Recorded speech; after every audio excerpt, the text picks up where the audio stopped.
Dans cette application, nous allons introduire les fonctions et nous allons utiliser les fonctions pour faire les calculs qu'on avait l'habitude de faire. Dans la vidéo précédente, nous avons vu les procédures, comment on peut l'appeler. Ça nous aide à ne pas trop nous répéter. Nous allons faire exactement la même chose ici. En ce qui concerne les fonctions, il y a les fonctions qui prennent des arguments ou des paramètres. Il y a des fonctions qui n'en ont pas besoin. Alors, c'est ce qu'on va faire déjà. Si on vous demande d'écrire ce programme, vous pouvez l'écrire parce qu'ici, le texte donné, c'est calculateur de prix de vente.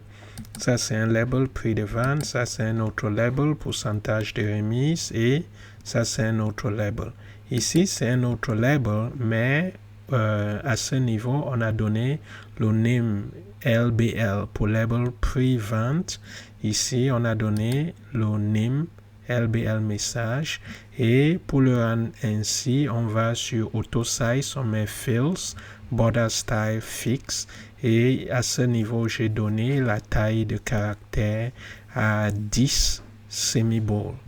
Ça, c'est calculé. Ça, c'est un bouton. Je lui ai donné le nom BTN calculé. BTN fermé pour fermer. Et ça, c'est un text box. Je lui ai donné le nom TXT prix détail. Et ce text box, je lui ai donné TXT remise. Alors, on ne va pas l'écrire comme on avait l'habitude de le faire. Je vais commencer par écrire ce code. C'est le plus facile et puis je vais écrire deux fonctions qui vont prendre soin non seulement de valider le code qui a été entré ici pour s'assurer qu'on a entré le type de caractère requis et également pour faire le calcul. Et là, quand on clique sur calculer, que ça appelle ces fonctions-là afin que ces fonctions puissent l'exécuter. D'abord ici, je vais simplement dire me close. C'est tout ce qu'on a fait.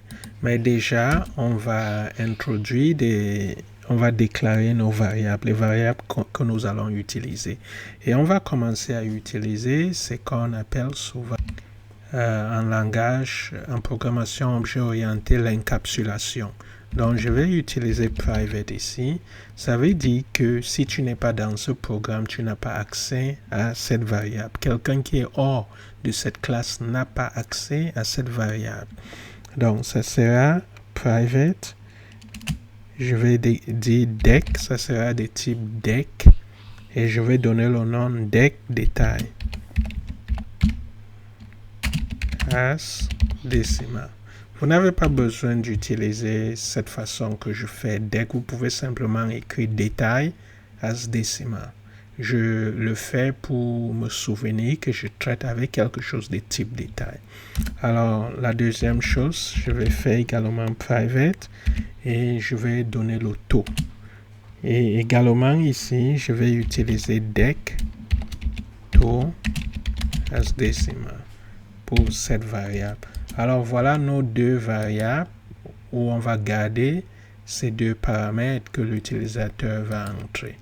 Alors, on vient très rapidement, on va écrire un code qui va valider les paramètres qu'on vient d'entrer, que l'utilisateur va entrer. Et le nom qu'on va donner à cette fonction, on va d'abord dire c'est une fonction private, c'est-à-dire quelqu'un hors de cette classe n'a pas accès à cela. Et chaque fonction, il faut absolument utiliser le mot-clé function. OK, absolument le mot-clé function et puis vous pouvez donner le nom qui vous enchante. Je vais donner le nom validation à la fonction et cette fonction ne prend absolument pas d'argument, mais c'est de type, il faut absolument donner le typage de la fonction, c'est de type boolean et dès que je frappe, ça me donne end function. Maintenant, à l'intérieur, je peux dire ce que j'ai envie que cette fonction fasse. Alors, qu'est-ce que la fonction va faire? La fonction va aller chercher l'information qui est ici. Et ici, nous allons utiliser quelque chose qu'on a l'habitude de le faire. On va aller utiliser if try. OK? Donc, je vais dire if. Bien sûr, ici, c'est décimal. On va dire décimal.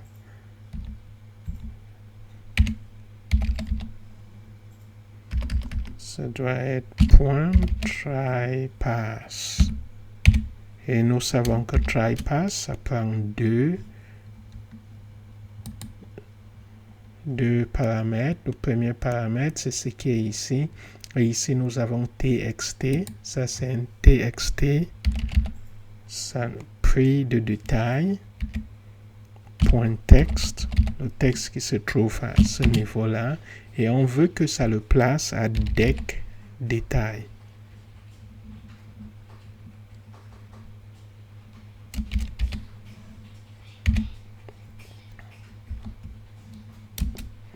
Alors, ce qui se passe ici, c'est que on dit si cette condition est remplie, fais quelque chose. Mais à ce niveau, on va dire not. Donc, si cette condition, au contraire, ne peut être remplie, si on va là-bas, on essaye de convertir la valeur que l'utilisateur vient d'entrer en décimale et on ne réussit pas, qu'est-ce qu'il faut dire à l'utilisateur? Alors, nous allons aller sur LBL message et nous allons dire que le texte qui doit s'afficher au niveau des LBL message, c'est le prix de détail doit être numérique. Et nous allons dire return false. Parce que les fonctions, en principe, doivent retourner quelque chose. Quand tu appelles une fonction, ça doit return quelque chose. Donc, ça va retourner faux et ça va s'arrêter à ce niveau-là. Nous avons fini avec cette vérification. Nous allons passer à la deuxième validation. La deuxième validation sera if not. Et tout de suite, on va dire décimal point try pass. Et pratiquement, nous avons texte. Nous avons voir avec la remise, le texte qui se trouve à ce niveau. Et nous voulons le mettre au niveau des deck to then. Alors, si cette condition est vraie, c'est-à-dire vous ne pouvez pas aller chercher l'information parce que l'utilisateur n'a pas entré l'information de type décimal, alors qu'est-ce que vous allez dire à l'utilisateur? C'est LBL message.text. Vous allez lui dire le pourcentage de remise doit être numérique et absolument, ici vous allez return false.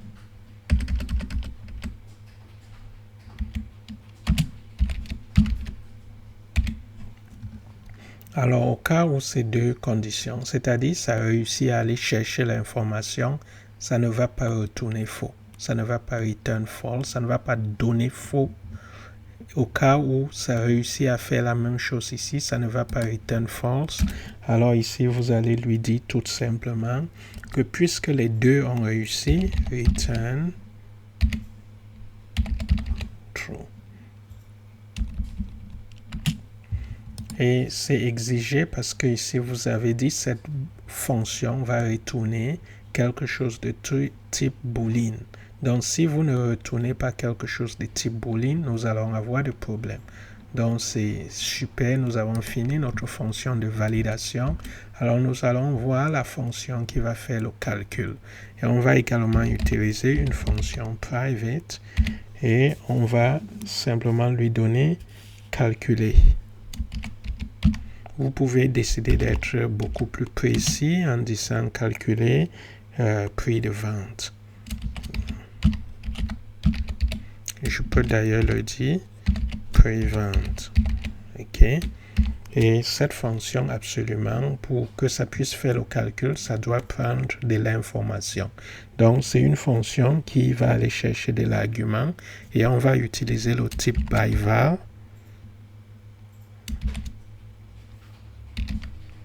Donc, on va utiliser byval et ici, on va dire deck détail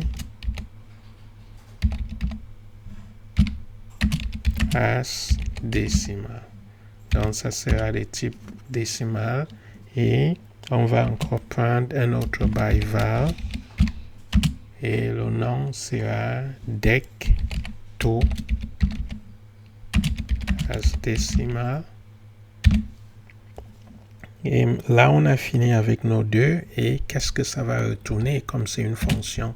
on a dit qu'une fonction doit retourner quelque chose. Ça doit nous retourner quelque chose de type décimal parce qu'on est en train de manipuler les décimales. Et on va entrer. Attention, on a oublié de mettre fonction ici. Donc, private, il faut absolument mettre fonction. C'est critique.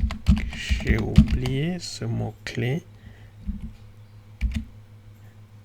Alors, je viens entrer. Donc, il faut absolument commencer avec function.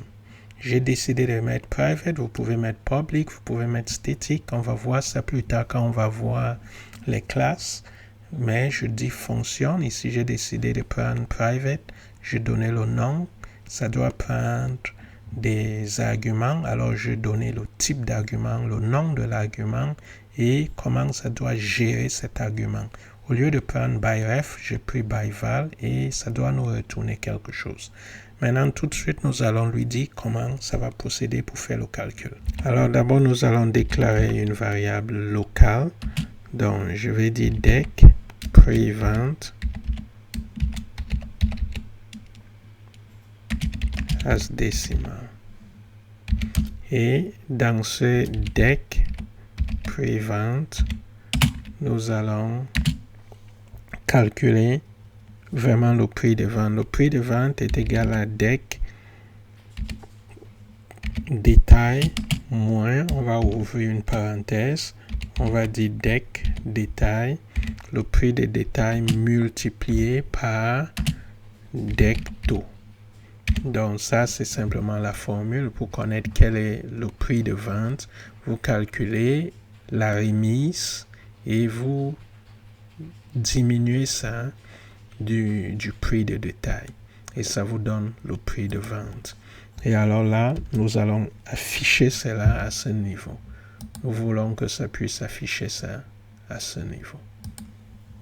En fait, nous n'allons pas l'afficher, nous allons simplement le retourner parce que c'est une fonction. C'est quand on va l'utiliser qu'on va pouvoir l'afficher. Donc, je vais simplement dire return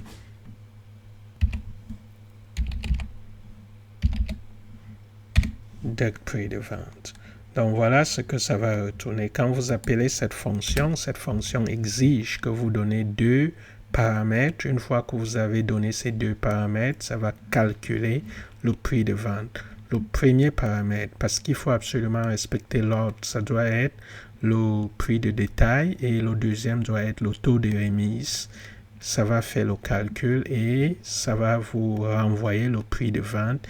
Et alors là, vous pouvez utiliser le prix de vente. Donc voilà deux fonctions que nous venons de créer.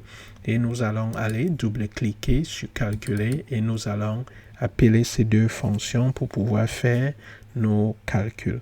Alors très rapidement, pour gérer cet événement de clic sur calculer, ce que nous allons faire, c'est de déclarer une autre variable. Vous savez, cette variable dim dec prix vente, ça existe uniquement à l'intérieur d'ici parce que c'est une variable locale. Alors, je vais sortir ici et recréer ça. Une autre méthode pour ne pas se répéter, c'est simplement de créer cette variable ici et que ça devienne une variable de classe pour garder nos trucs. Donc, je vais recréer ici, mais je vous encourage plus tard à créer une variable une seule fois. Donc, dec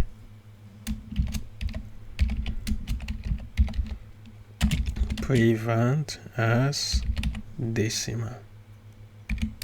Et maintenant, je peux aller chercher tout ce dont j'ai besoin et les afficher. La première chose que je veux faire, c'est de m'assurer que tout ça, attention, prevent. OK. La première chose, je vais m'assurer qu'il n'y a rien à ce niveau, que c'est vide. Et là, je vais afficher.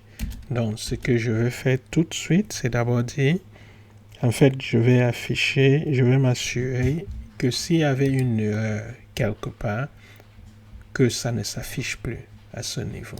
Donc, je vais d'abord dire LBL, message, texte, est égal à string empty. La deuxième chose que nous allons faire, c'est d'utiliser une condition if. Et si validate, ok, c'est la fonction de validation. Nous avons créé une fonction de validation de type boolean. Si cette fonction est vraie, on peut dire si c'est égal à true, ok, on a la latitude de dire comme ça, then. On peut écrire le code qu'on veut à l'intérieur.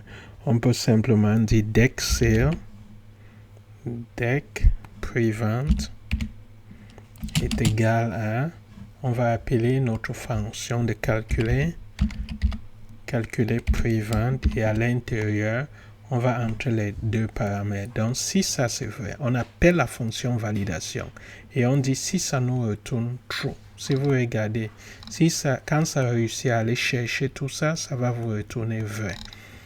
Ça veut dire qu'on a accès à deck détail et on a accès à deck taux. Alors, on le balance maintenant dans la fonction calculer prevent. Et une fois que c'est calculé, nous savons que ça va nous retourner le deck prix de vente. Et là, on peut afficher, on peut aller sur LBL. Ça ne sera pas message, mais ça sera prevent. Et on va dire le texte qui se trouve à ce niveau sera bien sûr le deck prevent. Et on va lui balancer un toString. Et comme nous dealons avec l'argent, nous allons balancer un C. Maintenant, pour programmer, pour être beaucoup plus propre, nous n'allons pas dire est égal à true. Nous allons simplement laisser comme ça. Le défaut, chaque fois que vous voyez if, ça veut dire que c'est égal à vrai. Ça veut dire ça s'est exécuté. Si vous voulez essayer avec equals to true, ou vous le laissez là, c'est mieux de le laisser. Ok, on va sauvegarder et on va exécuter pour s'assurer que tout a bien marché. L'important ici, c'est de voir comment créer des fonctions et maintenant utiliser ces fonctions au niveau de calculer et partout où on aura besoin de ça. Alors, je vais sauvegarder, on va exécuter. Alors, nous y sommes. Je vais cliquer ici. Je vais entrer le prix. Imaginez que c'est 100. Et vous voulez une remise de 20%, donc 0,020. Commençons avec une erreur. Donc, je n'entre rien ici. Je clique sur calculer. Le pourcentage de remise doit être numérique. Alors, si à ce niveau, je dis 0,20, je dis calculer, nous savons que ça va d'abord libérer ça. Donc, rendre ça vide avant de mettre quoi que ce soit. Je clique sur calculer et ça me dit que c'est 80 000, c'est 80 $. Et maintenant, notre code marche. Vous avez vu, le but, ce n'était pas vraiment ça. C'était que vous voyez comment nous pouvons créer des fonctions et appeler ces fonctions. Et des fonctions qui acceptent des paramètres et d'autres fonctions qui n'acceptent pas. Ok, on se voit dans la dernière vidéo de cette 5e partie qui sera beaucoup plus longue.